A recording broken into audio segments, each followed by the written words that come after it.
Thanks for staying with us on SABC News. Let's take a look at what's moving the markets locally and internationally. We'll start in Asia, where stocks there rose today, tracking Wall Street. China's stocks closed up today. That's been attributed to tracking global markets and their response to a dovish tone from the U.S. Central Bank. So the Shanghai Composite Index was up 0.1%. The Hang Seng Index was up 1.3%, and Japan's Nikkei was up 2.5%. Let's go over to America then. Wall Street indexes closed higher on Tuesday after those dovish comments from U.S. Federal Reserve officials pushed Treasury yields lower while investors cautiously monitor developments in the Middle East. The S&P 500 gained 0.52%, the Nasdaq Composite gained 0.58%, and the Dow Jones Industrial Average rose 0.40%. Coming closer to home, the JSE was lower at midday, the all-share index shedding 0.4% to 73,485. The Industrial 25 index flat. Financials were 0.9% weaker. The Precious Metals and Mining Index was 0.3% down at midday. The Rand then trading at 18 Rand and 91 cents to the dollar, 23 Rand and 22 cents to the pound sterling, and 20 Rand and 6 cents to the euro. Markets in Europe are mixed at this hour. Britain's FTSE 100 has added 0.2%. The CAC 40 in France is 0.6% weaker, and Germany's DAX is flat. When we look at commodities, gold is trading at $1,869 an ounce, platinum at $885 an ounce, and a barrel of Brent crude oil at $87.50.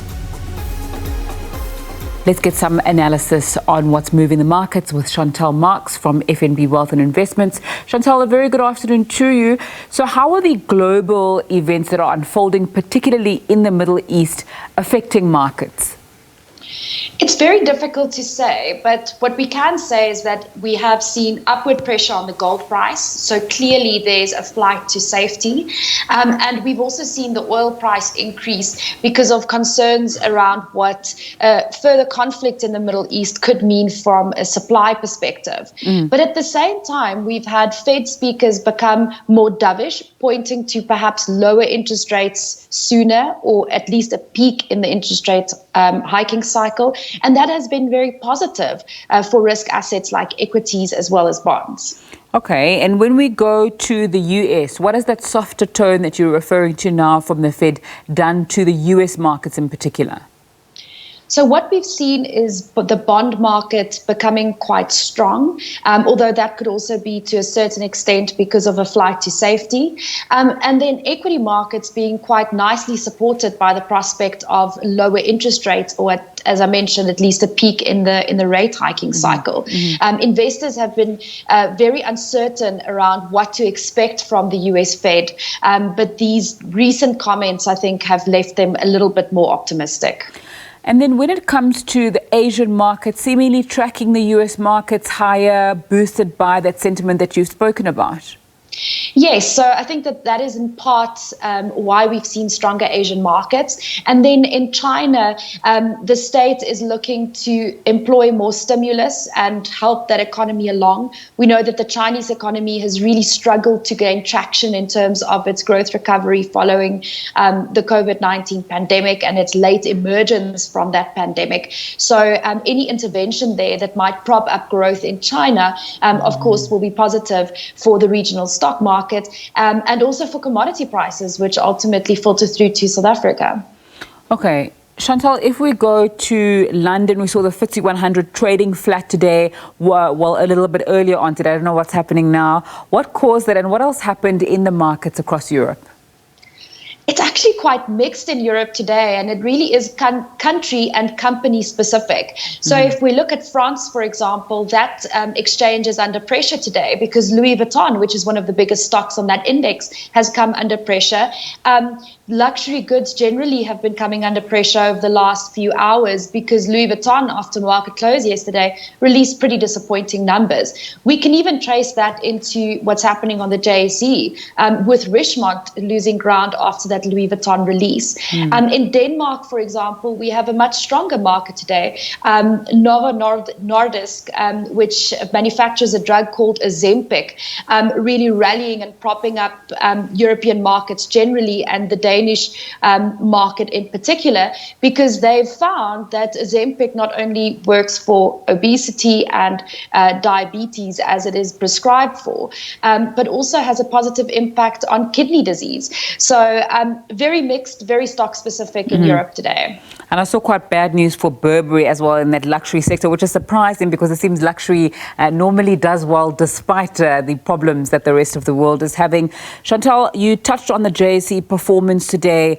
I just want to speak about that, and in general, I keep on seeing commentary that there's concern about what's happening on the JSE, that maybe there's not as much value there. Someone said, I don't know if I can say this on national television, but maybe there are more disappointments on the JSE than shiny things. And they use the word turds versus gold or something like that. So you don't know which one it is.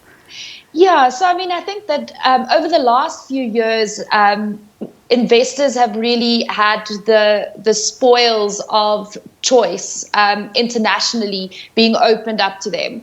And obviously there are lots of shiny new things on the international market, particularly if you look at the US and exciting thematic areas like artificial intelligence, for example.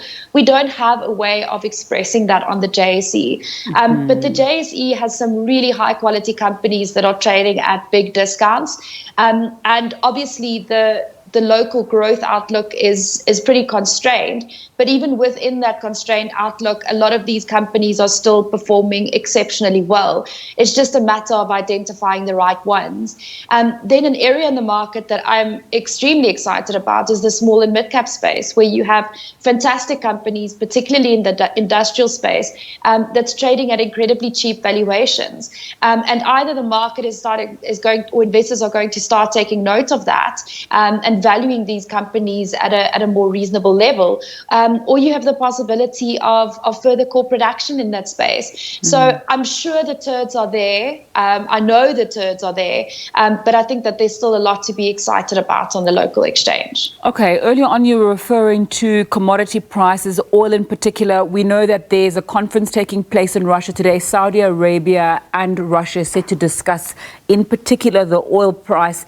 Is that going to move? I think they're the first and the second largest oil producers. Is that going to move what happens with the cost of a barrel of oil? So I really don't know at this point. There's a lot of uncertainty in that space. We've already seen OPEC Plus cut production quite a few times this year in response to an oil price which they believed was artificially being pushed down by traders, despite a slightly better demand outlook. What we have now playing out in Israel is not necessarily something that's going to directly impact the oil market, but there is a possibility that it could impact the availability of supply and the moving of oil across the world. And I think that that's where most of the concern lies. I don't necessarily think that OPEC Plus is going to increase production because of the higher oil price right now. The demand outlook, I think, is still quite uncertain. And as I mentioned, the supply issues are more in their favor than not. All right, Chantal Marks from FNB Wealth and Investments, thanks so much for your time and analysis on SABC News this afternoon, just taking a look at the local and international markets. It's time for a short break. When we come back, we'll bring you business news on the IMF and their economic outlook and so much more. Do stay with us on SABC News.